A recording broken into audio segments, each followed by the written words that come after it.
So you know those different cliques in high school, those different social groups? Yeah. You know, you had your like jocks, nerds, theater kids, Thanks. Asians. You know, kind of like Mean Girls, cool Asians, nerd Asians. Do you think that the stereotypes about them are still true in the now generation? I've seen, at least from our very unique high school, kind of. Yeah? Like a lot of the either like gangster or gangster hang around guys, they're all pretty well off financially, and they got into like either selling insurance premiums or the finance world. Because they've always been entrepreneurial. So I think it was just mischanneled.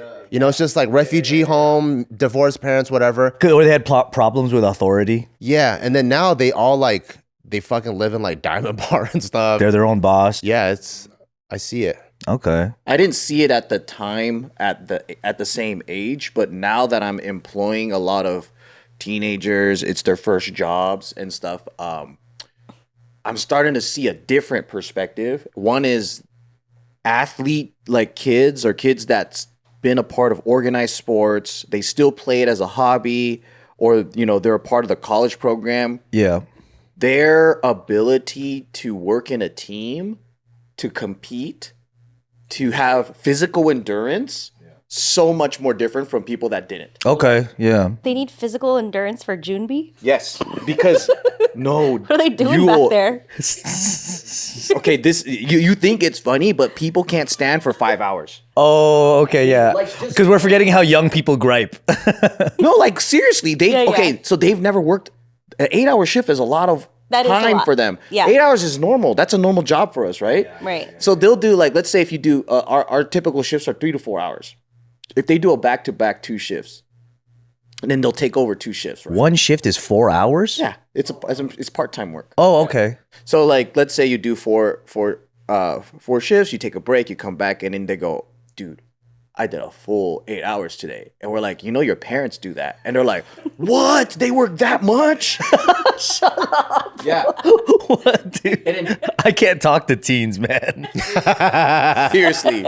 I'm like, where do you think they go to? Like, they go in the morning for 8 hours. Like, what the fuck? But anyways, I started noticing something where, let's say after 2 hours, they need to like lean on stuff. They need to sit down, whatever. And I was like, So they're standing 4 hours. yeah, but I open and close. Like, I know what a 12-hour is. But then we were looking and we're like, why is some of these kids able to do it, but these other kids aren't? And then the other kids aren't overweight or something. You can't physically tell. Right. And then we found the common denominator. It's zero lack. Like, they don't have any physical ability. Okay, so they weren't involved in any They don't do sports. They don't do anything physical. climbing, hiking, none of that. Yeah, so their bodies are literally weak. The density of their bone is like And mine hollow. too. I think sports teach you like perseverance, tenacity. Yeah. Right. True. And all the sports kids, they know, like, okay, if this is the team, you're going to do this, I'm going to do that.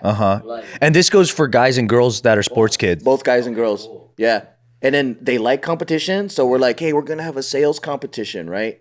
So like, I remember our first round of employees, we had a lot of like art kids, theater kids. And then they're more like, Why are we competing? the system, I don't like it. Like, why we got to sell? And I'm like, you're a part of a business. That's the point. You want to keep your job? Sales. Yeah. I had to literally tell them, if you don't make enough money, one of you guys got to go because I got to save money.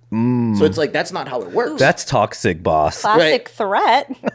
But athletes, Oh, they're like, it's a game? Yeah. that's how I would be back then too. Yeah. Well, that's also where you learn like you can play the whole game. Everyone's fucking tired. It's down to the last 5 minutes and it's a tiebreaker. And this is where you give your 110%. Like, where else are you going to learn that? Yeah. Yeah. Where you're like, because most people would be like, what do you mean I go extra hard on the 8th hour? What the hell? I already did 7 hours. yeah. Wow. So that's kind of the observation I saw is like, man, like they welcome competition, they get excited, and then we'll be like, all right, there's a sales competition and people want to like win for the first prize, and like it's such a different environment. Yeah. Yeah, because some people hear competition and they go, oh, I'm gonna lose immediately. their mind is so negative, right? Oh yeah. But like I think with sports, you're taught like, hey, you're gonna go up against a team that's like all-star, they always win every year, but you gotta play. Yeah. And you're gonna get the shit kicked out of you, but you better do your best. And then they still like there's effort. If you've never done that, I think the mind immediately goes to, we're gonna get beat. Oh yeah. I think there's also a big difference with it. Must be the same as when we were young, because I remember sports people have an easier time just turning off their brain and locking in on a task and just accomplishing it, and they don't even know they're not thinking like other people. You know what I mean? And then people who are smart or academic or philosophical, like other coworkers I had, they see so many things wrong with the system they're doing. Yeah. And they're breaking it apart, and they feel more lethargic about it because they're like, isn't there a more efficient way to be doing any of this? But then the other dude's he's just a bonehead, and he's locked in on whatever the task is. They're like questioning the rules of the game. Yeah. Why isn't it 11-foot rim or 9-foot rim? Who chose 10? And the other guy's just fucking dunking. Who gives a fuck? We're just gonna fucking score. Yeah. And then it's funny because the smart people are not wrong. Like there's probably lots of things wrong with that system, but you're not in the position where that makes a difference for you now, you know? It's like, we don't need that right now. What we need to do is make some sales so you can keep your jobs. That's it. Exactly, yeah. We don't need you to fucking... Yeah, don't reinvent the wheel. Yeah. And you don't even know how to drive. You know what I mean? Like the start of the game, they go up. The other guy already jumps up like, are these Nikes made in Malaysia? What the hell? And it's almost like it becomes almost a way to avoid doing the task. Kind of like Marxism, how it's like, oh, Karl Marx never had any money, so he doesn't want anyone else to have it. It's like that thing. It's like, okay. But I think you're right, because it's like people that don't understand sports, like you know how they're trying to make it where everyone's a winner? Yeah. And then because they hate competition, right? Yeah. And then I'm like, but how do you need resistance to learn? Yeah. It's kind of like when you're sparring and fighting, it's like, thanks, bro. Like you kicked my butt. Then when I'm in a competition, now like I won't get my butt kicked. Well, people take loss so differently. That's one of the best things to teach kids, you know? That losses are like really wins in a way. Like the loss is just you giving up. Yeah. And then so when people haven't lost before, when they're thrown an opportunity to compete, they immediately go, no, I don't want to do it. Yeah, that's nerve-wracking for sure. So I was like, damn, that's a huge difference of like how athleticism, sports, or anything competition that can get you. It doesn't even have to be sport, but let's say you're like spelling bee competition or something, right? You need to go up against something. You need objective results. You need resistance. Because that's why like sports people have those experiences of losing. Theater kids, there's really no win or lose in theater. You're just performing. Unless you don't get a part. Yeah. Basically. But maybe it's just the field that I'm in, but I really do think like before I was like, oh, it's just a lot of kids like playing physically. But now I see like the character building behind it. I was like, that's so important for everybody to do. So when you interview for employees and they say like, oh, I was in Little League, I was in whatever, like, are those accolades more valuable than someone that's like, oh, I was in a math club? 100%. Someone that was in high school or college sports, or they're physically active, and then we ask, hey, what do you do for fun? And then if they go like, I go kayaking with my friends, something physical, that's rowing. That's one. Yeah, rowing, competitive, just for fun. Because a lot of people, it's like it's a good sign of like, oh, like they're healthy, they're physical, so they have endurance. Yeah. But when we hear, so we actually don't hire the kids from like private schools with great resumes. Okay. They have no endurance. Oh, so if he's like, I like to read on my free time. Great interviewers. No, I'm saying like they might even be doing sports. Oh, they're great at everything. Like they're articulate. They interview well. Yeah. They seem smarter than everyone in their same age.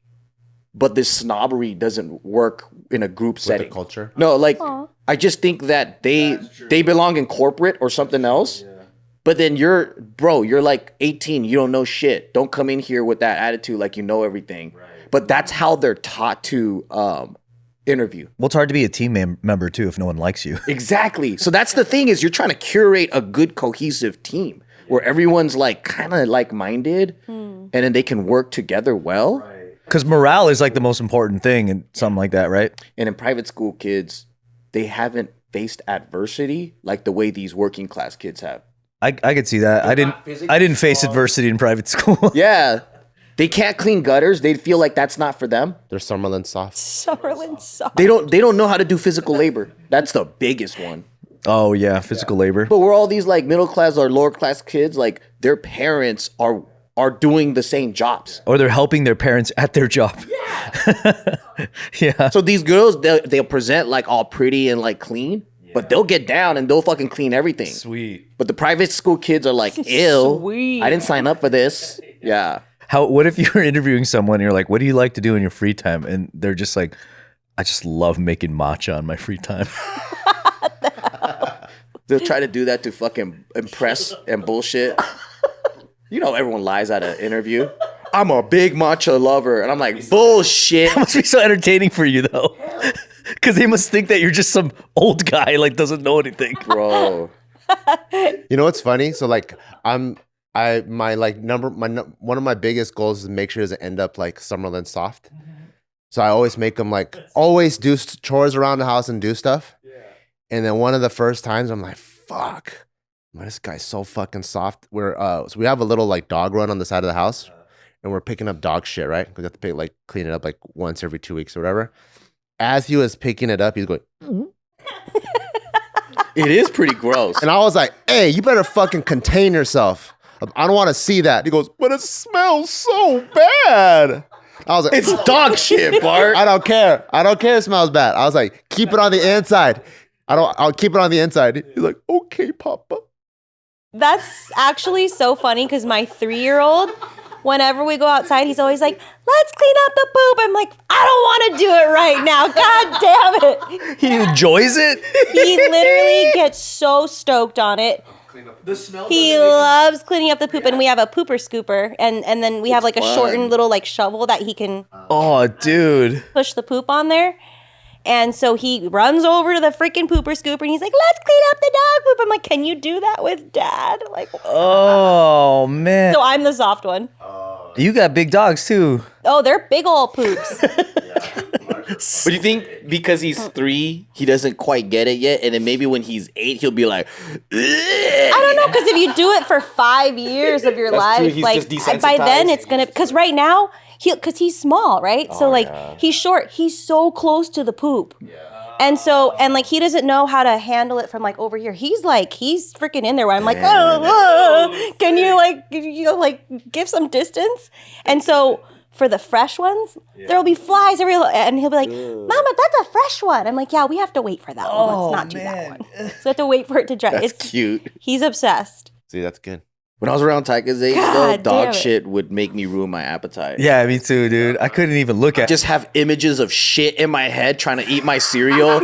And I'm like, I can't do this shit, man. I can't eat it. I was traumatized because I would step in it weekly What's your problem? because there was so much shit. People would walk their dogs on the school grounds at my elementary school. You know, like outside of school times. The neighborhood would just walk their dogs and be shit in the field every time. I would have a 1 in 7 chance of stepping in it. And then at my aunt's house, they did the same shit. So I would always step in shit going to my aunt's house. It'd make me cry every time. Yeah, it's the worst. When you like don't know you stepped in it, and then you come inside or something, you're like, what's that smell? And you're like, fuck! And I'd be so embarrassed, and I would try to clean it off, but not good enough because I'm a kid. And then I'd get in the car, and my dad would get pissed. Hell yeah, you brought shit in the car? In his 90s Supra. Smells worse once you've stepped in it. Exactly. Yeah. Because you get through the layer, the crust. It's all mantle. Crust.